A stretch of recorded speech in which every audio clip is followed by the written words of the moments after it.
नमस्ते भारत। आप सभी लोगों के बीच में एक बार फिर से मैं उपस्थित हो गई हूँ। निवेदन वही कि इस वीडियो को लाइक कीजिएगा, अंत तक देखिएगा, शेयर कीजिएगा और बेल आइकन को हिट करते हुए मेरे चैनल को जरूर सब्सक्राइब कर लीजिएगा। यूट्यूबर अरमान मलिक और उसकी जो दो पत्नियां हैं पायल और कृतिका मलिक, उनको लेकर के एक बड़ी खबर निकल करके आ रही है। आप सब जानते हैं कि अरमान अपनी दोनों पत्नियों के साथ एक बड़ी मुसीबत में फंस गया है और उसकी जो ये शादियां हैं, जो अवैध शादियां हैं, जो हिंदू मैरिज एक्ट के खिलाफ की हुई शादियां हैं, उन पर उसको कोर्ट में घसीट लिया गया है और कोर्ट में उसको जाना है और अपना पॉइंट ऑफ व्यू रखना है। और इस समय अरमान ये अच्छी तरीके से जानता है कि उसने इलीगल काम किया है, देश के कानून के विरोध में जा करके उसने अवैध शादियां करी हैं दो दो, और इसलिए उस पर और उसकी बीवियों पर कड़ी कार्यवाही हो सकती है, क्योंकि अब कोर्ट ने उसको हाजिर होकर आदेश दे दिया है, सपत्नीक यानी दोनों पत्नियों सहित। और इसलिए अब जो यूट्यूबर है अरमान मलिक, उसकी जो ये दोनों पत्नियां हैं, उनके बारे में पहली बार इसने अपनी चुप्पी तोड़ी है। यानी कि इसकी जो शादियां हैं, इलीगल शादियां, उनको लेकर के पहली बार इसने अपना मुंह खोला है। एक पॉडकास्ट करते हुए ये दिखाई दे रहे हैं अपनी पहली पत्नी पायल के साथ, जो इनकी एक्चुअली लीगली वेडेड वाइफ है, जिनसे इन्होंने पहले शादी करी थी, जो इनकी वैध पत्नी है ना।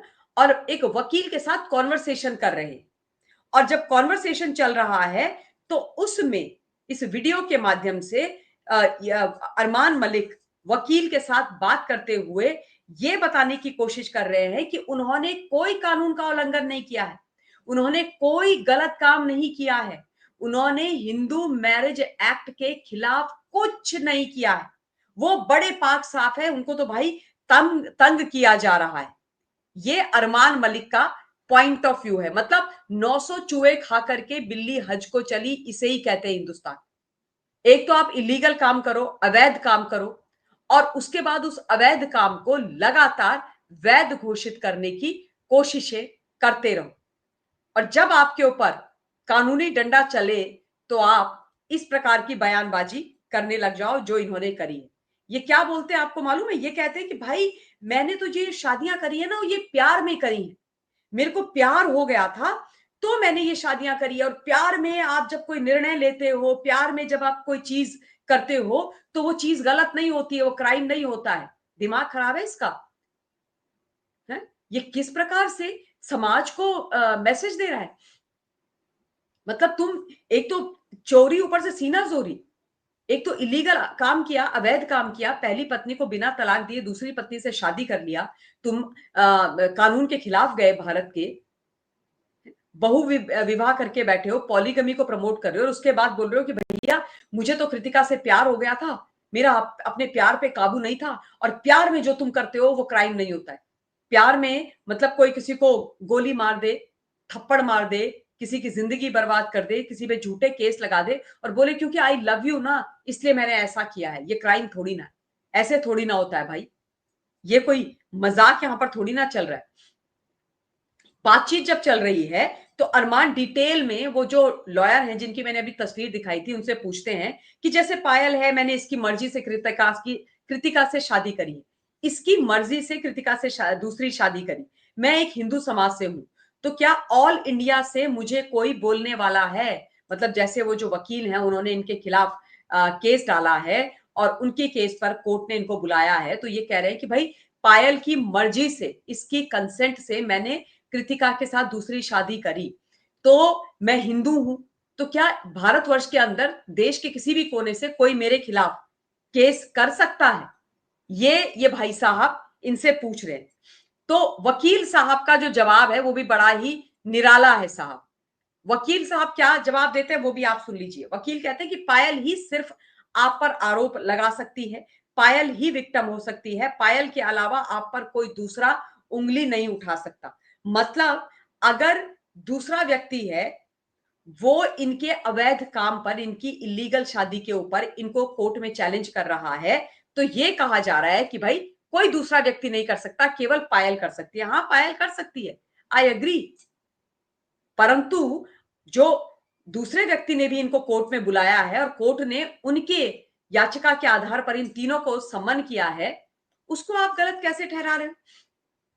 उसके बाद वो कहते हैं कि रही बात हिंदू समाज की, तो हाँ, उसके हिसाब से दूसरी शादी शादी मान्य नहीं है, लेकिन जब तक पत्नी को दिक्कत हो तब तक कोई फर्क नहीं पड़ता। अगर पत्नी को दिक्कत है, पत्नी, पहली पत्नी जो लीगली वेडेड है, जैसे इस केस में पायल है, उसको अगर दिक्कत होती है तो प्रॉब्लम है, वरना कोई प्रॉब्लम नहीं है। मतलब यार, इन लोगों को ना सीरियसली कड़ी से कड़ी सजा देनी चाहिए। ये जो वकील साहब भी हैं, वो क्या बताने की कोशिश कर रहे हैं? ये पायल, ये अरमान मलिक, ये सारे लोग क्या बताने की कोशिश कर रहे हैं देश में लोगों को, जो इनको फॉलो करते हैं, छोटे छोटे बच्चे, इंप्रेशनेबल माइंड्स, कि मतलब तुम आगे भी आने वाले समय में पॉलीगमी करो, पहली पत्नी को बिना तलाक दिए उसके बाद 10 शादियां भी करो, हिंदू मैरिज एक्ट की धज्जियां उड़ा दो, कानून के खिलाफ जाओ, तो भी तुम्हें कोई कुछ नहीं बोल सकता। तुम करो। यानी कि ये तो बोल रहे हैं कि भैया करो, 6-6, 7-7, 8-8 शादियां करो इलीगल तरीके से।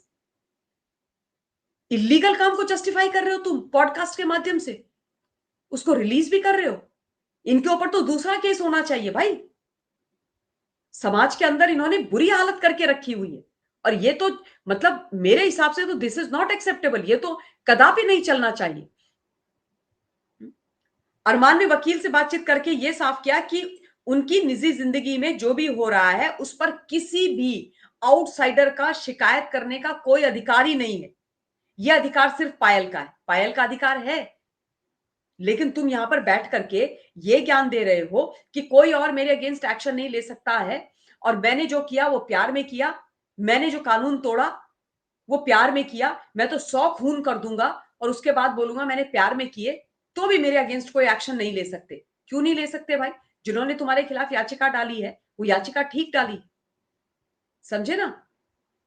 सीरियसली इनके इनके अगेंस्ट तो दूसरी याचिका पड़नी चाहिए। ये क्या बातें करते हैं, मुझे समझ में नहीं आता है। What is this man doing? Instead of apologising और अपनी जो मिस्टेक है उसको करेक्ट करने के बजाय, ये और गलत संदेश समाज में फैलाते जा रहे हैं। कैप्शन में ये क्या लिखते हैं वो भी सुन लीजिए, आप पढ़ भी लीजिए आप।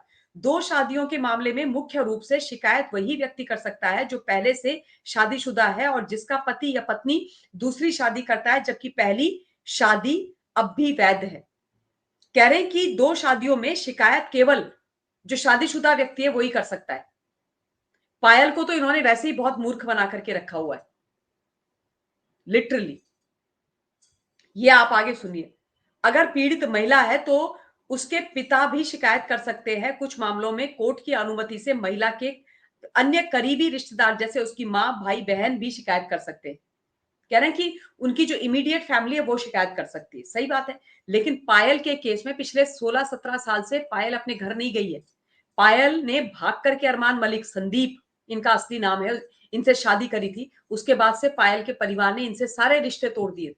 और कौन रिश्ता रखेगा भाई ऐसे, जिसका पति इस तरीके से उन्हीं की बेटी की बेस्ट फ्रेंड के साथ एक हफ्ते में बोल रहा है कि मुझे प्यार भी हो गया और शादी भी कर दे रहा है। तो ये तो मामला हो ही नहीं सकता ना, ये वाला केस तो हो ही नहीं सकता पायल के मामले में, कि उसके पिता या उसके भाई बहन या उसकी मां केस करें, जब वो उनसे बात ही नहीं कर रहे, जब उन्होंने रिश्ता ही तोड़ दिया है। तो मतलब कुछ भी तुम इस प्रकार की बातें करते रहोगे तो ये तो भाई बहुत ही मतलब अजीबोगरीब हालत है, बहुत ही अजीबोगरीब हालत है सीरियसली। और उसके बाद अभी इन्होंने क्या किया? इन्होंने उसके बाद अभी एक और काम किया, और वो काम इन्होंने क्या किया है?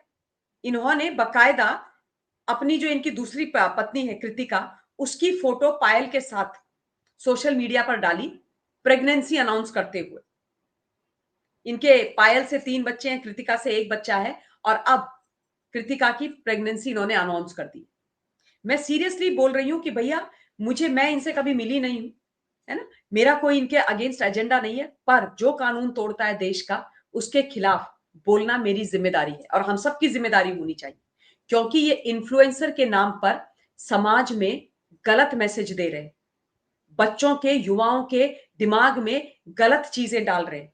कानून को तोड़ो, कानून विरोधी काम करो, कानून की धज्जियां उड़ाओ, तुम्हारा कोई कुछ नहीं बिगाड़ सकता, ये संदेश दे रहे हैं, और ये समाज के लिए और भारत के लिए खतरनाक है। ये कोई इन्फ्लुएंसर नहीं हो सकते, और मुझे लगता है कि इन पर एक्शन अवश्य होना चाहिए। आप लोगों का क्या पॉइंट ऑफ व्यू है कमेंट के माध्यम से मुझ तक जरूर पहुंचाइएगा। इस वीडियो के लिए इतना ही। बहुत बहुत धन्यवाद। जय हिंद।